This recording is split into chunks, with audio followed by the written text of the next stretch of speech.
Bismillahirrahmanirrahim. Assalamualaikum warahmatullahi wabarakatuh. Raditu billahi robba wa bil islami dina wa bi Muhammadin nabiyya wa rasulah. Tentunya pertama-tama marilah kita panjatkan rasa syukur kita kepada Allah Subhanahu wa taala karena atas limpahan rahmat dan karunia-Nya sehingga hari ini kami bisa mempresentasikan melalui video ini hasil daripada makalah yang kami buat. Dalam makalah kali ini saya dengan teman saya Maya membahas tentang analisis kontekstual peluang dan tantangan kurikulum pendidikan agama Islam.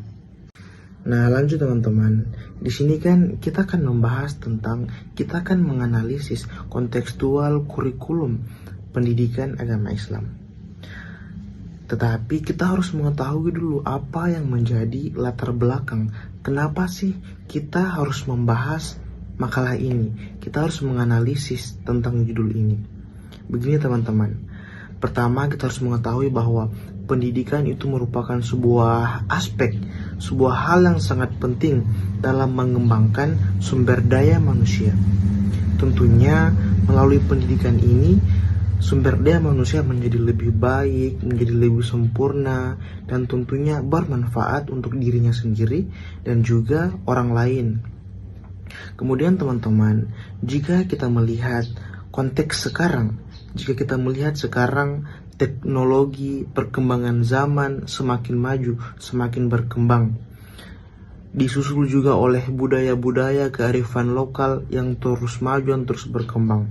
Nah, ini menjadi sebuah tantangan bagi kurikulum pendidikan agama Islam, bagaimana dia menyesuaikan dengan kontekstual sekarang. Jadi di sini kita akan membahas tentang tantangan, tentang peluang kurikulum pendidikan agama Islam agar terus selaras dengan perkembangan zaman sekarang. Nah teman-teman, berdasarkan latar belakang yang telah kita bahas tadi, maka kami pemakala merumuskan beberapa rumusan masalah. Ada 3 rumusan masalah yang kami rumuskan. Rumusan masalah yang pertama yaitu bagaimana tantangan dan peluang pendidikan agama Islam dalam menghadapi realitas sosial budaya saat ini.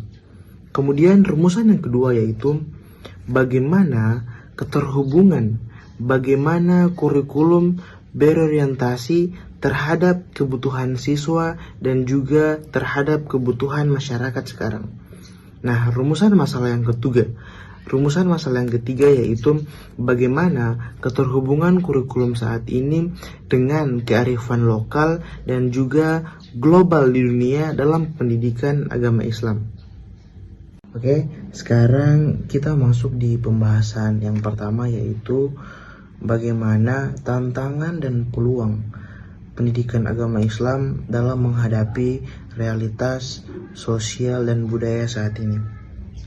Nah, ada pendapat dari Hidayatullah pada tahun 2022, dia mengatakan bahwa tantangan pendidikan Islam saat ini bukanlah soal tentang pembelajaran, melainkan tentang arah bagaimana perpaduan antara ilmu dengan iman, kemudian ilmu dengan amal, dan juga bagaimana ilmu dengan tindakan. Nah, kemudian ditambahkan juga oleh Fauzi pada tahun 2023, dia mengatakan bahwa jika ada perpaduan antara teknologi yang berbasis adab, tindakan yang baik, perilaku yang baik, maka itu akan menghasilkan sebuah karakter yang baik, akan menghasilkan sebuah lembaga pendidikan, institusi pendidikan Islam yang baik, yang modern, yang tentunya bisa selaras dengan perkembangan zaman saat ini. Nah, di sini pertama-tama kita akan membahas tentang peluang pendidikan agama Islam. Nah, peluang pendidikan agama Islam itu tentunya sangat banyak. Yang pertama itu bagaimana kita merevitalisasi epistemologi Islam. Ini maksudnya teman-teman, kita mengintegrasikan antara ilmu agama, ilmu Islam pengetahuan Islam, dan juga dengan ilmu dunia. Jika ini dipadukan, maka yakin dan percaya pendidikan agama Islam dalam penyusunan kurikulum pendidikan agama Islam akan menjadi baik, teman-teman. Kemudian peluang yang kedua yaitu bagaimana pemanfaatan teknologi digital. Nah, dalam dunia modern sekarang ini kita ketahui bahwa dunia digital, teknologi digital sangat berkembang pesat. Jadi di pendidikan agama Islam tidak hanya klasik semata, tetapi dia juga ikut berkembang. Jadi dalam pembelajaran di pendidikan agama Islam, kita bisa memanfaatkan platform-platform digital seperti media sosial dan lain sebagainya. Nah, melalui media-media sosial ini kita bisa melakukan sebagai bahan ajar, begitu teman-teman. Nah, kemudian yang ketiga yaitu integrasi kurikulum teraj dan sains modern. Jadi ini diintegrasi. Jadi ilmu-ilmu klasik dengan ilmu modern disatu padukan pada zaman dahulu kemudian ilmu yang pada zaman dahulu disatu padukan dengan ilmu-ilmu saat ini. Maka secara tidak langsung pengetahuan yang didapatkan akan menjadi inklusif, akan menyeluruh, akan holistik, akan menjadi seimbang antara ilmu klasik dan ilmu-ilmu modern. Nah, peluang yang keempat yaitu penguatan literasi digital Islami. Nah, melalui literasi digital ini kita bisa memperkuat keilmuan kita, bukan hanya dari sumber-sumber buku ataupun yang lain, tetapi melalui digital elektronik juga, melalui literasi digital ini. Nah, peluang yang kelima yaitu transformasi peran guru. Nah, saat ini kita ketahui bahwa peran guru itu bukan hanya sebagai pengajar, tetapi guru juga sekarang sebagai teladan, sebagai pembimbing dalam pengembangan karakter yang baik peserta didik. Nah, peluang yang keenam, pendidikan Islam sebagai agen transformasi sosial. Ini peluang yang sangat bagus, teman-teman.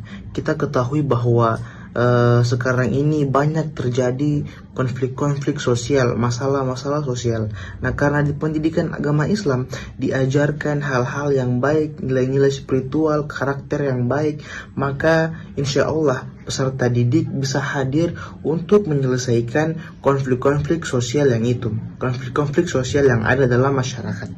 Kemudian peluang PAI selanjutnya yaitu penguatan nilai tauhid sebagai dasar pendidikan. Ini juga sangat penting, teman-teman. Kita harus menjadikan tauhid sebagai dasar dalam berpendidikan. Jika peserta didik memiliki tauhid yang baik, maka insya Allah dalam menjalani pendidikan, menuntut ilmu, peserta didik akan menjadi baik, begitu. Dan peluang yang terakhir yang kami jelaskan di sini yaitu peluang menjadi pelopor pendidikan global. Jadi ini maksudnya kita tahu sekarang bahwa zaman terus berkembang, zaman terus modern. Jadi tidak bisa kita pungkiri bahwa banyak juga budaya-budaya yang ekspansi dari budaya-budaya barat masuk ke negara kita. Jadi budaya-budayanya semakin bebas, kulturnya semakin bebas. Nah, di sini kesempatanlah PAI untuk bisa menjadi agent, bisa menjadi pelopor untuk menyeimbangkan antara hal-hal yang tadi, baik itu yang buruk ataupun yang baik, bisa menyatu padukan begitu ya. Yang tadinya buruk bisa jadi baik begitu. Nah, selanjutnya teman-teman, kita di sini akan juga membahas tentang tantangan daripada pendidikan agama Islam itu sendiri. Di sini juga ada beberapa tantangan. Tentunya kalau ada peluang pasti ada yang namanya tantangan. Nah, tantangan yang pertama yaitu krisis epistemologis dan kehilangan arah filosofis. Kita tahu bahwa sekarang dalam memadukan ilmu umum dan ilmu agama itu sangat susah. Karena kenapa? Karena kebanyakan orang sekarang dia hanya berfokus pada nilai-nilai umum, ilmu-ilmu umum. Mereka menyampingkan yang namanya ilmu-ilmu yang agama. Ini merupakan sebuah tantangan agar bisa memajukan pendidikan agama Islam itu sendiri. Nah, kemudian tantangan yang kedua yaitu melemahnya spiritualitas. Nah, jadi ini sekarang banyak anak muda, banyak masyarakat yang spiritualitasnya melemah. Jadi ini merupakan sebuah tantangan bagaimana caranya supaya bisa mengembalikan kembali semangat-semangat nilai-nilai agama seseorang, begitu. Kemudian tantangan yang ketiga, krisis identitas generasi muda. Kita tahu sekarang bahwa ekspansi budaya barat gampang sekali masuk di negara kita.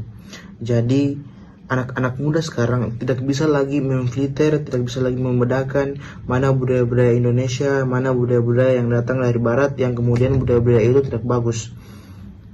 Sekarang anak muda banyak yang ikut-ikutan hal-hal yang tidak bagus.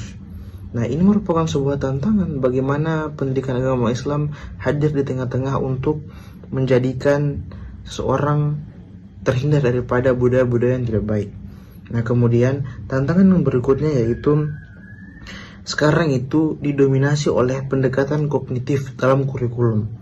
Ini sangat-sangat terasa sekarang, teman-teman. Kenapa saya bilang begitu? Karena saat ini kita melihat bahwa dalam peserta didik dalam menjalankan sebuah pendidikan, mereka terlalu mendominasi, mereka terlalu egois untuk memperkuat ilmu kognitifnya. Mereka berebut-rebut hanya intelektual, kecerdasan semata, tetapi mereka meninggalkan nilai-nilai agama mereka, nilai-nilai religiositas. Itu tidak boleh. Nah, tapi sekarang kebanyakan orang-orang begitu, kebanyakan peserta didik begitu. Mereka hanya fokus terhadap ilmu pengetahuan umum. Mereka meremehkan nilai-nilai keagamaan, begitu. Nah, kemudian tantangan berikutnya yaitu tantangan era digital. Nah, memang digitalisasi ini selain memberikan peluang, tentunya juga memberikan sebuah hambatan, tantangan. Karena kenapa? Karena banyak peserta-peserta didik, anak-anak muda sekarang yang terlena dengan teknologi ini.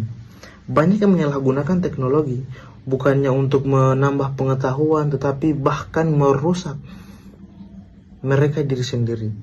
Itu. Kemudian tantangan yang terakhir yang kami bahas di sini yaitu kualitas dan peran guru yang belum optimal. Ini juga kita tidak bisa pungkiri bahwasannya guru-guru sekarang belum bisa berperan banyak karena memang mereka dalam mengajarkan belum optimal. Sebenarnya sudah optimal, tapi terkadang apa yang guru-guru mereka sampaikan kepada peserta didik untuk tidak dilakukan, mereka larang untuk dilakukan, tetapi di luar sana guru-guru yang menyampaikan ini masih melakukan hal-hal yang mereka larang kepada muridnya. Nah, ini saya katakan belum optimal. Jadi sulitnya peran guru saat ini, begitu. Jadi mungkin itu pembahasan tentang peluang dan tantangan pendidikan agama Islam saat ini. Jadi saya akan lanjut menjelaskan tentang penyusunan kurikulum berorientasi pada kebutuhan siswa dan masyarakat. Jadi salah satu aspek kritis dalam penyusunan kurikulum pendidikan agama Islam adalah pengintegrasian kebutuhan siswa dalam proses pembelajaran. Setiap siswa memiliki latar belakang, minat, dan gaya belajar yang berbeda-beda. Oleh karena itu, kurikulum perlu dirancang sedemikian rupa agar dapat mengakomodasi variasi ini. Pendekatan personalisasi pembelajaran dapat menjadi landasan dalam merancang kurikulum yang menghargai keunikan setiap siswa. Jadi, kurikulum pendidikan agama Islam juga perlu berfokus pada penguatan keterampilan praktis yang dapat diterapkan dalam kehidupan sehari-hari. Agama Islam tidak hanya merupakan seperangkat ajaran spiritual, tetapi juga memberikan pedoman untuk berperilaku etis, berinteraksi sosial, dan berkontribusi dalam masyarakat. Ada beberapa poin penting yang perlu dipertimbangkan dalam penyusunan kurikulum. Untuk yang pertama, kearifan lokal sebagai landasan budaya. Jadi, kurikulum pendidikan agama Islam haruslah erat terhubung dengan kearifan lokal yang terdapat dalam masyarakat tempat pendidikan berlangsung. Yang kedua, ada kaitan ajaran agama dengan kearifan lokal. Jadi lebih dari sekedar menciptakan koneksi, mengkaitkan ajaran agama Islam dengan kearifan lokal, membuka peluang untuk pemahaman yang lebih mendalam tentang ajaran agama itu sendiri. Yang ketiga, kearifan global sebagai persiapan menghadapi tantangan dunia. Jadi tak hanya kearifan lokal, pendidikan agama Islam juga memasukkan perspektif kearifan global dalam kurikulumnya. Jadi tujuannya adalah untuk mempersiapkan siswa menghadapi beragam tantangan dalam dunia global yang semakin kompleks. Dan yang keempat atau yang terakhir, melibatkan pemangku kepentingan untuk kurikulum yang relevan. Jadi penyusunan kurikulum pendidikan agama Islam yang mengakomodasi kebutuhan siswa dan tuntunan masyarakat tidak hanya dapat dilakukan tanpa keterlibatan berbagai pemangku kepentingan, dari guru hingga orang tua, dari komunitas hingga dunia industri kontribusi. Mereka sangat berharga dalam merancang kurikulum yang tepat sasaran dan efektif. Selanjutnya, keterhubungan kurikulum dengan kearifan lokal dan global dalam pendidikan agama Islam. Jadi, keterhubungan kurikulum pendidikan agama Islam dengan kearifan lokal dan global sangat penting untuk menciptakan pembelajaran yang relevan, kontekstual, dan holistik. Integrasi kearifan lokal membantu siswa memahami ajaran Islam sesuai dengan budaya dan kehidupan sehari-hari, serta memperkuat identitas dan toleransi.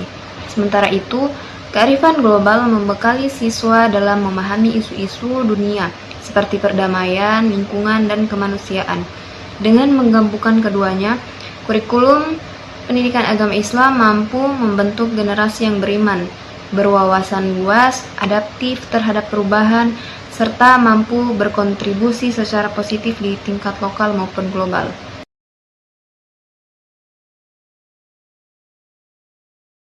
Jadi berdasarkan pembahasan makalah kami hari ini, dapat kami simpulkan bahwasannya pendidikan agama Islam itu saat ini dalam penyusunan kurikulum pendidikan Islam saat ini memiliki sebuah peluang dan juga memiliki sebuah tantangan.